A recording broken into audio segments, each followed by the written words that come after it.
what I value about Stanford the most is the diversity and the diversity of how you can contribute in class. There's people who feel more comfortable with raising their hand and speaking up proactively, but no one is actually forced to. There's also, I have enough classmates who preferred to sit a little bit, more still in class, but then they delivered incredible presentations, wrote papers that were quoted by others in the end. And so this allows, I think, any type of character to thrive in this environment. My name is Olga. I just graduated from Stanford Graduate Business School, so I'm class of 2023. I'm originally from Russia. I grew up there and I did my undergrad there, and then I continued with my career in Germany. My entire professional time, I spent with Mercedes-Benz, 7 years of experience. That's what I had before coming to school and living in Germany. And then I decided that I wanna pivot my career. I wanna try something new. I wanna try new continent, new country. I wanna immerse in something that would give me an opportunity to explore alternative career paths. And I decided to apply for an MBA. I think there were two things. One is, for many of us, a big trigger of changes is COVID. So I was applying during the COVID year, 2020. And then another thing is, by that time, I had accrued like 6 years in professional experience. And I realized that if I continue in that same industry, that basically will be the only one industry I'll probably spend the rest of my career at. And I felt like maybe I should try something else. Because the first steps in your career are oftentimes somewhat inertial. You do other stuff that other people consider like to be cool. You rely on the opinions of your parents or whatever is in the same town as you. There's so many restrictive things in the early stage of your career that you kind of have to consider. And once you get a little bit older, I felt like I'm getting more and more freedom to pursue alternative opportunities, and I decided, well, okay, now is the time. I've had enough with the automotive industry. So I was pretty certain that I wanted to pursue an MBA in the United States because I lived in Europe, and it felt like I know enough of the continent, so I wanted to venture out as far as possible. And I applied for several schools in the US, and I ended up choosing between Harvard and Stanford. What a privileged choice to have. And in the end, for me, it was about the flexibility of the curriculum, because at Stanford, you can have electives at the business school already during the first year. You can take classes across the street very easily, meaning you can combine, the process of gaining business skills with honing in on something that you've either dreamt to study your entire life, or just have something that you think would kind of relate to your future career. And so that was definitely an argument for Stanford for me. Then sunny California, for a person who grew up in a cold country, definitely a big advantage. And then last but not the least, I think many people underestimate the importance of a small class. People start discussing, hey, is it really good to have a small class because you'll have less connections, probably less networking, a smaller alumni network. I found that Stanford alumni network is very tight for the size. And when I was talking to alums during the process, when I was considering which school to go to, I just felt like all Stanford alums know each other, and they're very, very eager to help, because it's still rather rare in this world to have graduated from Stanford Graduate School of Business. And so everyone is immediately, picking up the phone and helping you however they can. I grew up in a fairly conservative culture, and then my career, it was, I spent 7 years in a big corporation, meaning whoever is older is right. Whoever is older has the authority.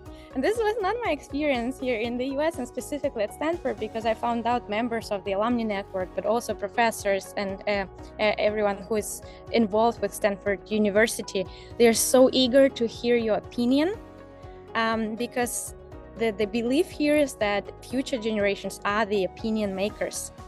And it was such an empowering experience, especially for a girl from a developing country, especially for a girl from a conservative country. Just having this opportunity to tell what I think to people who are so much older, so much more experienced, and achieved a lot. This was phenomenal. It completely changed my life and the way I carry myself, and boosted my confidence. This was incredible because, so as I said earlier, you can take classes across the street, meaning you also can set up you can have a community that is not even restricted only to business school students, which some might argue still have more or less the same background. Everyone is career oriented, focused on business. You can even take classes across the street with undergrads, with people who study computer science, with people who do PhD in chemistry, and you can be sitting in the same class as those students, and this of course provides a really great diversity of opinions. And then when it comes to social and economic issues, many people actually have concerns. They're saying, hey, California, do you guys really, it's just you have a different opinion than everyone else, but still all of you have the same opinion. That was not my experience. We had phenomenal debates. We had a class that's basically is a simulation of the US Congress. And you know what? I ended up, because it's pretty much a lottery who you get appointed as, I ended up being the leader of the Republican Party in the US Congress. This was a hell of an experience. And it's phenomenal to be able to uncover, and explore arguments of, all the sides. So that's kind of the general approach at Stanford. And then the second, when it comes to big issues that matter to you. And so in my case, the war broke out. Russia invaded Ukraine when I was at school, and being Russian is rare. At Stanford, there's just a handful of people, and I felt like people would appreciate learning something from me directly.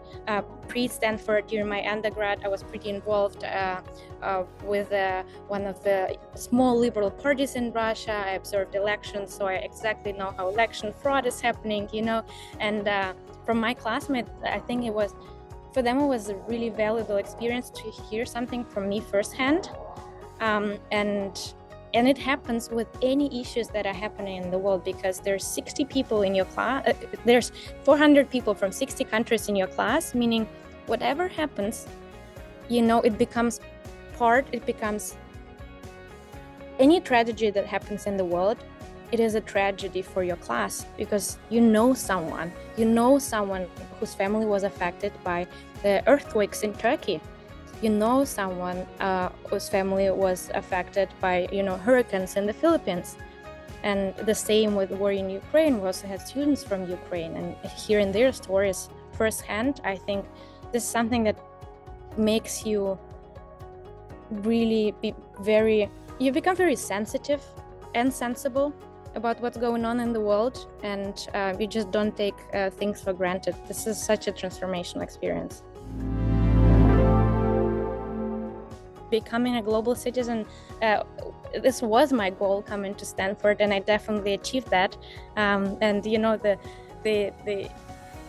in the end, you develop so much more empathy to everyone around in your class. And then also a good perk of, everyone knows about MBA, you get to travel to different countries.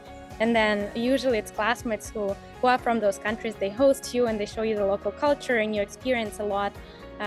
So it's, it's from a different angle. It starts as a conversation in class and then ends as a trip to a certain place. Very enriching.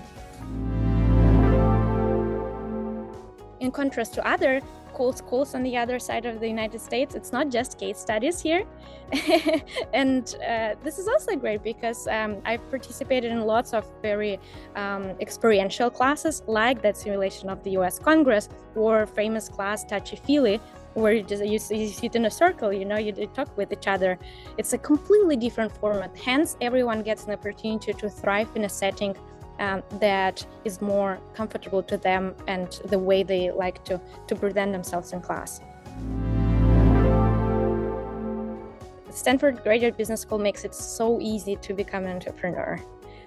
It's almost, I think, illegal to not take this opportunity because you have access to a huge entrepreneurial network. You get access to capital that is still hard to raise, but easier than in many other places in the world. And then classes, there's so many classes that cover such topics as fundraising, how to be a leader, how to build a team from scratch, how to build a company strategy, HR strategy, so many topics across entrepreneurship, and everyone is always working on some kind of idea, even just for fun as a side hustle. And then, you know, in our year, so many people ended up starting their own companies, and including me. I had a great conversation at some point during the second year with my classmate who came with, by the way, with a very clear thesis. He wanted to build an investment fund focused on critical minerals that are relevant for clean energy transition. And coming from the industrial space, I was also very eager to pursue an opportunity. And then when I talked to him, I said, hey, we can do this together. I'm excited. I think now that I've acquired this knowledge, I can build a firm.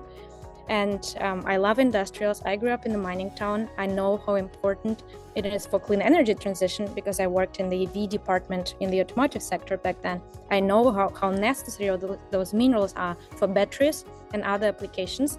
I think we could do something great. And so we raised capital. Our first capital actually comes from Stanford, from one of the professors who teaches. And then the entire network, and, you know, early in conversations with investors, it's all driven by, by us being at Stanford and having access to this community. It just becomes so easier. It's very hard to resist starting your own company at the end. I'm a person living in a new country with friends from 60 different countries, with friends across all ages, with an incredible network of mentors and supporters who believe in me and like me for who I am, because I was able to present myself, in the most authentic way, and people know what I stand for. And then I started a completely new career that is only vaguely related to what I had done before. I'm an entrepreneur. I'm a founder. I'm a female as a founder of a private equity fund, which is rare. I'm in the mining sector, which is even more rare. So let's see. Now it's the time to change the world.